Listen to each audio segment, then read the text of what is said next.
ആദ്യം തന്നെ പറയട്ടെ, ഇത് കോൺഗ്രസ് നേതാവും സംസ്ഥാന ആരോഗ്യമന്ത്രിയുമായ കെ മുരളീധരനെതിരായ വ്യക്തിയാധിക്ഷേപ സംഭാഷണമല്ല. പക്ഷേ രാഷ്ട്രീയമായി തന്നെ നോക്കിയാൽ കെ മുരളീധരൻ എന്ന കോൺഗ്രസ് നേതാവ്, സംസ്ഥാന ആരോഗ്യമന്ത്രി എത്ര മോശപ്പെട്ട രീതിയിലാണ് രാഷ്ട്രീയ വർത്തമാനങ്ങൾ പറയുന്നത് എന്ന് ഒരാവർത്തി കൂടി ചൂണ്ടിക്കാണിക്കുക എന്നതാണ് ലക്ഷ്യം.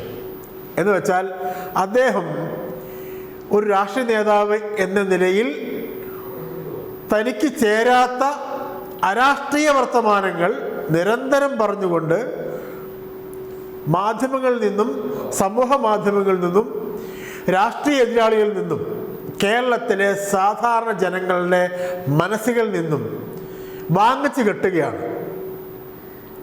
പരിഹാസത്തിൻ്റെയും അവഹേളനത്തിൻ്റെയും ആക്ഷേപത്തിൻ്റെയും കൂരമ്പുകൾ. എന്തിനാണ് മിസ്റ്റർ കെ മുരളീധരൻ വേണ്ടാത്തത് പറഞ്ഞ് ഇത്ര മോശമായത് വാങ്ങിച്ച് കൂട്ടുന്നത്? ഇപ്പോൾ ഏറ്റവും ഒടുവിൽ ഉണ്ടായ സംഭവം, കെ മുരളീധരൻ ഇന്നലെ പറഞ്ഞത് എന്താണ്? മുൻ ആരോഗ്യമന്ത്രി വീണ ജോർജ് സംസ്ഥാന ആരോഗ്യ വകുപ്പിൻ്റെ ഇപ്പോഴത്തെ ഈ പകർച്ചവ്യാധിയുമൊക്കെയായി ബന്ധപ്പെട്ട പിഴവുകളെക്കുറിച്ച് ചൂണ്ടിക്കാണിച്ചപ്പോൾ അതിന് സമർത്ഥമായി വസ്തുതാപരമായി മറുപടി ഉണ്ടെങ്കിൽ കൊടുക്കുന്നതിന് പകരം അദ്ദേഹം പറഞ്ഞത്, തോറ്റ് വീട്ടിലിരിക്കുന്നവർക്ക് മറുപടി പറയാനില്ല, പോയി പണി നോക്കട്ടെ എന്നാണ് പറഞ്ഞത്. ധാർഷ്ട്യത്തിൻ്റെയും വിവരക്കേടിൻ്റെയും ആൾരൂപമായി മാറി എന്നത് ഒരു കാരണം, ഒരു വശം. അതോടൊപ്പം തന്നെ കെ മുരളീധരൻ്റെ രാഷ്ട്രീയ ചരിത്രം എന്താണ്?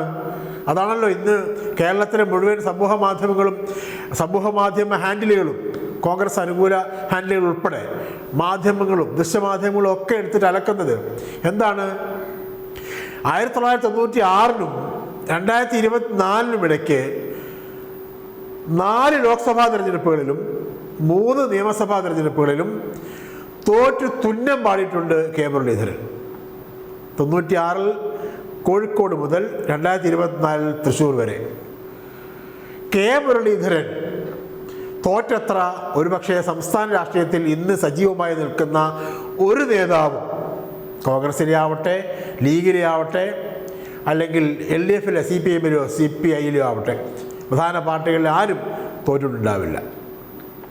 അതിനോട് കിടപിടിക്കാൻ കേരളത്തിലെ ഒരു വിഭാഗം BJP നേതാക്കൾ മാത്രമേ ഉണ്ടാവുകയുള്ളൂ. നിരന്തരം തോറ്റുകൊണ്ടിരിക്കുന്ന ആളുകളുണ്ടല്ലോ. പക്ഷെ മുഖ്യധാര, അതായത് കേരളത്തിലെ 2 മുന്നണികൾ, പ്രധാന മുന്നണികളിലെയും ഒരു പ്രധാന നേതാവും മുരളീധരനോളം തോറ്റമ്പിയിട്ടുണ്ടാവില്ല. മുരളീധരൻ്റെ തോൽവികൾ ചരിത്രമാണ്. അതായത് 2004 തോൽവി തന്നെ ആദ്യം പറയാം. 2004 മുരളീധരൻ തോറ്റത് വടക്കാഞ്ചേരി നിയമസഭാ ഉപതെരഞ്ഞെടുപ്പിലാണ്. ആ തോൽവിയുടെ ഏറ്റവും വലിയ പ്രത്യേകത അദ്ദേഹം മന്ത്രിയായിരിക്കെ മത്സരിച്ച ഉപതെരഞ്ഞെടുപ്പാണ്. അദ്ദേഹം ഉമ്മൻചാണ്ടി സർക്കാരിലെ വൈദ്യുതി മന്ത്രിയായിരുന്നു. കേരളത്തിൽ ആദ്യമായാണ് ഒരു മന്ത്രി ബൈ ഇലക്ഷനിൽ മത്സരിച്ചിട്ട് തോറ്റുപോകുന്നത്. മന്ത്രിസ്ഥാനം രാജിവെച്ച് പോകേണ്ടി വന്നു, അതൊന്നും പറയേണ്ടതില്ലല്ലോ. അതിനു മുമ്പ് അദ്ദേഹം KPCC അധ്യക്ഷനായിരുന്നു. 2001 മുതൽ KPCC അധ്യക്ഷനായിരുന്നു കൊണ്ട് അന്നത്തെ UDF സർക്കാരിനെതിരെ അച്ഛൻ കെ കരുണാകരനും ഐ-ഗ്രൂപ്പുമായി ചേർന്ന് നിരന്തരം ബുദ്ധിമുട്ടുണ്ടാക്കിയപ്പോൾ കോൺഗ്രസ് ഹൈക്കമാൻഡ് പറഞ്ഞതാണ്, രാജിവെച്ച് പുറത്തു പോകും, രാജിവെച്ച് താങ്കൾക്ക് പുറത്തു പോകാം, വേണമെങ്കിൽ ഒരു മന്ത്രിയാകാം, ഞങ്ങളുടെ മന്ത്രിസ്ഥാനം തരാം. അങ്ങനെ കൊടുത്ത മന്ത്രിസ്ഥാനമാണ്. ആ മന്ത്രിസ്ഥാനത്ത് നിന്നുകൊണ്ട് അദ്ദേഹം വടക്കാഞ്ചേരി ബൈ ഇലക്ഷനിൽ മത്സരിക്കാൻ, വടക്കാഞ്ചേരിയിൽ ബൈ ഇലക്ഷൻ ഉണ്ടാക്കാൻ എന്താണ് ചെയ്തത്? അന്നത്തെ ഐ-ഗ്രൂപ്പിൻ്റെ പ്രധാന നേതാക്കളിൽ ഒരാളും അന്നത്തെ വടക്കാഞ്ചേരി MLAയുമായിരുന്ന വി ബൽറാമിനെ രാജിവെപ്പിച്ചു. എന്നിട്ട് അവിടെ മത്സരിച്ചു, തോറ്റുപോയി. അങ്ങനെയാണ് നമുക്കറിയാം CPMൻ്റെ തൃശ്ശൂർ ജില്ലയിലെ പ്രധാന നേതാക്കളിൽ ഒരാളായിരുന്ന AC മൊയ്തീൻ സംസ്ഥാന രാഷ്ട്രീയത്തിലേക്ക് വരുന്നത്. ആ ബൈ ഇലക്ഷനിൽ ജയിച്ചുകൊണ്ടാണ്. AC മൊയ്തീൻ പിന്നീട് സംസ്ഥാന തദ്ദേശ സ്വയംഭരണ മന്ത്രി ഉൾപ്പെടെയായി, പലവട്ടം MLA ആയി. ആ തെരഞ്ഞെടുപ്പിൽ വേറൊരു പ്രത്യേകത കൂടിയുണ്ട്. ആദ്യമായി BJPയുടെ സംസ്ഥാന നേതാക്കളിൽ ഒരാൾ, പ്രധാന നേതാക്കളിൽ ഒരാളായ ശോഭാ സുരേന്ദ്രൻ മത്സരിച്ച ഇലക്ഷൻ വടക്കാഞ്ചേരി ഇലക്ഷനായിരുന്നു. അങ്ങനെയുള്ള ഒരുപാട് പ്രത്യേകതകളുണ്ട്. ഏറ്റവും വലിയ പ്രത്യേകത മന്ത്രിയായിരുന്നു കൊണ്ട് കെ മുരളീധരൻ മത്സരിച്ച് തോറ്റുപോയി എന്നുള്ളതാണ്. അങ്ങനെ എന്തൊക്കെ ചരിത്രം എല്ലാം പറയാനില്ല, എല്ലാം പറഞ്ഞാൽ സമയമെടുക്കും. 96 മുതൽ 2024 വരെയുള്ള 7 ഇലക്ഷനുകളുടെയും മുരളീധരൻ്റെ തോൽവികളുടെ ഗാഥ പറഞ്ഞാൽ സമയം ഒരുപാട് പോകും. പക്ഷേ പറയേണ്ട ചില കാര്യങ്ങളുണ്ട്. ഈ അധികാരത്തോടുള്ള ആർത്തി മൂത്ത് മുരളീധരൻ ഓടി നടന്ന് മത്സരിച്ചതിൻ്റെ കഥകൾ പറയാതിരിക്കാൻ പറ്റുമോ? 2019 തിരുവനന്തപുരം ജില്ലയിലെ വട്ടിയൂർക്കാവ് മണ്ഡലത്തിൽ എങ്ങനെയാണ് ബൈ ഇലക്ഷൻ ഉണ്ടായത്? 2016 അവിടെ നടന്ന പൊതു തെരഞ്ഞെടുപ്പിൽ, കേരളത്തിൽ നടന്ന പൊതു തെരഞ്ഞെടുപ്പിൽ വട്ടിയൂർക്കാവിൽ മത്സരിച്ചത് കെ മുരളീധരനാണ്, UDF സ്ഥാനാർത്ഥി, ജയിച്ചു. 2019 ലോക്സഭയിലേക്ക് ഇലക്ഷൻ നടന്നു. ആ ലോക്സഭാ തെരഞ്ഞെടുപ്പിൽ കോൺഗ്രസിൻ്റെ പ്രതീക്ഷ എന്തായിരുന്നു? 5 വർഷത്തെ മോദി ഭരണം അവസാനിച്ചുകൊണ്ട് കോൺഗ്രസ് വരാൻ പോകുന്നു എന്നായിരുന്നു കോൺഗ്രസിൻ്റെ പ്രതീക്ഷ. അങ്ങനെ കോൺഗ്രസ് അധികാരത്തിൽ വന്നാൽ, കേന്ദ്രത്തിൽ വന്നാൽ, കേരളത്തിൽ നിന്ന് മന്ത്രിയാവുന്നവരിൽ തനിക്ക് കൂടി ഉൾപ്പെടണം എന്ന ആഗ്രഹത്തിൽ കെ മുരളീധരൻ വടകരയിൽ നിന്ന് ലോക്സഭയിലേക്ക് മത്സരിച്ചു. വടകരയിൽ നിന്ന് ജയിച്ചു. അങ്ങനെ വട്ടിയൂർക്കാവ് സീറ്റ് രാജിവെച്ചു. വട്ടിയൂർക്കാവിൽ നിന്ന് VK പ്രശാന്ത് LDF സ്ഥാനാർത്ഥി ജയിച്ചു. UDF തോറ്റുപോയി ബൈ ഇലക്ഷനിൽ. അങ്ങനെയാണ് VK പ്രശാന്ത് എന്ന തിരുവനന്തപുരത്തിൻ്റെ മേയർ ബ്രോ ആയിരുന്ന ജനകീയ നേതാവ് പിന്നീട് MLA ബ്രോ ആയി മാറുന്നത്. ആലോചിച്ച് നോക്കണം. 2019 ജയത്തിന് ശേഷം കേന്ദ്രത്തിൽ അധികാരത്തിൽ വന്നില്ല കോൺഗ്രസ്, വീണ്ടും വന്നത് BJP തന്നെയാണ്, നരേന്ദ്രമോദി തന്നെയാണ്. അടങ്ങിയിരുന്നോ കെ മുരളീധരൻ? 2021 നിയമസഭാ തെരഞ്ഞെടുപ്പ് ഓർക്കണം. 2020 നിയമസഭാ തെരഞ്ഞെടുപ്പിന് പ്രത്യേകത എന്താണ്? 2016 മുതൽ 2021 വരെ LDF സർക്കാർ, ഒന്നാം പിണറായി വിജയൻ സർക്കാർ. അപ്പോൾ കോൺഗ്രസിനും UDFനും പ്രതീക്ഷ എന്താണ്? 2021 തെരഞ്ഞെടുപ്പിൽ കേരളത്തിലെ പതിവ് രീതി അനുസരിച്ച് UDF അധികാരത്തിൽ വരും. അന്ന് മുരളീധരൻ വടകര MP ആണ്. അപ്പോൾ UDF 2021 അധികാരത്തിൽ വരുമെന്ന പ്രതീക്ഷ വന്നു. അങ്ങനെ വന്നാൽ തനിക്ക് കേരളത്തിൽ സംസ്ഥാന മന്ത്രിസഭയിൽ മന്ത്രിയാവണം. അതിനുവേണ്ടി എന്ത് ചെയ്തു? വടകര MP ആയിരുന്നുകൊണ്ട് തിരുവനന്തപുരം ജില്ലയിലെ നേമം നിയമസഭാ മണ്ഡലത്തിൽ നിന്ന് മത്സരിച്ചു. നേമത്ത് V ശിവൻകുട്ടി ജയിച്ചു. 2ാം സ്ഥാനത്ത് വന്നത് BJPയുടെ കുമ്മനം രാജശേഖരനാണ്. 3ാമതായി പോയി കെ മുരളീധരൻ. അധികാരത്തിലുള്ള ആർത്തിമുഖത്ത് 2ാം തവണത്തെ മത്സരമായി. ഒന്ന് കേന്ദ്രത്തിൽ മന്ത്രിയാവാൻ പൊളിഞ്ഞുപോയി, സംസ്ഥാനത്ത് മന്ത്രിയാവാൻ അതും പൊളിഞ്ഞുപോയി. അങ്ങനെ 2024 ലോക്സഭാ തെരഞ്ഞെടുപ്പ് വരുന്നു.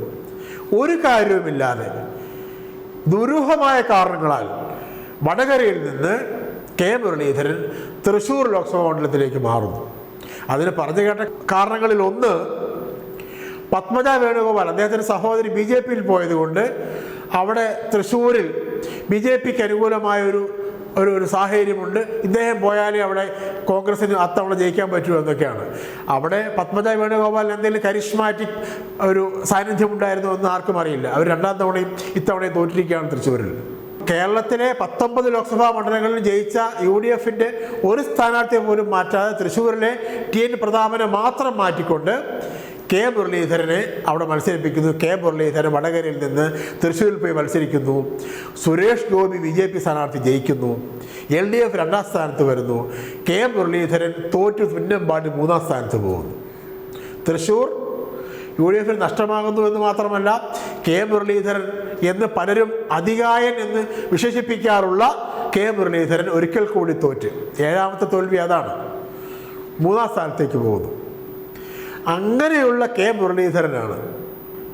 ഒരു കാര്യം കൂടി പറഞ്ഞ് അവസാനിപ്പിക്കാം. ഈ തെരഞ്ഞെടുപ്പ് 2019 കെ മുരളീധരൻ്റെ രാജിയെ തുടർന്നുള്ള ബൈ ഇലക്ഷനിൽ ജയിച്ച VK പ്രശാന്തിനാണ് കെ മുരളീധരൻ തോൽപ്പിച്ചത്. ഒന്ന് ഓർത്ത് നോക്കൂ.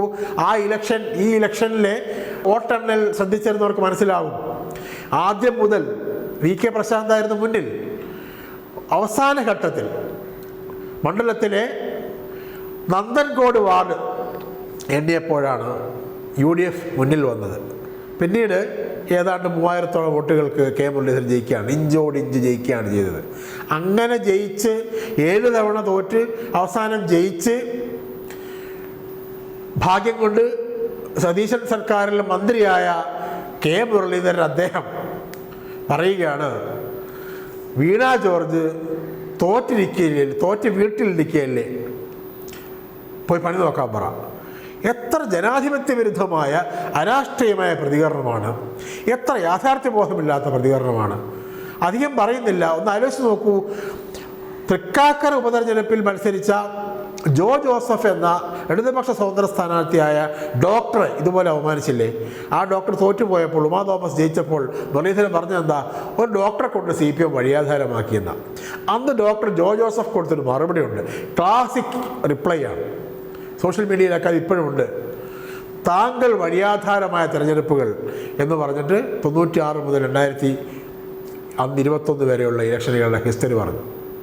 എന്തിനാണ് മുരളീധര ഈ വയ്യാത്ത പട്ടി കയ്യാല കയറുന്നത് പോലെ, രാഷ്ട്രീയം അറിയാത്ത ആളെപ്പോലെ അരാഷ്ട്രീയമായ ഇത്തരം വിടുവായത്തങ്ങൾ പറഞ്ഞ് വലിഞ്ഞു കയറി ആളുകളുടെ കയ്യിൽ നിന്ന് വാങ്ങിച്ചു കൂട്ടുന്നത്? താങ്കൾ ഒന്നുമില്ലെങ്കിലും കോൺഗ്രസിൻ്റെ ഒരു മന്ത്രിയല്ലേ? അതാണ് കേരളം ഇന്ന് ചോദിക്കുന്നത്. നന്ദി, നമസ്കാരം.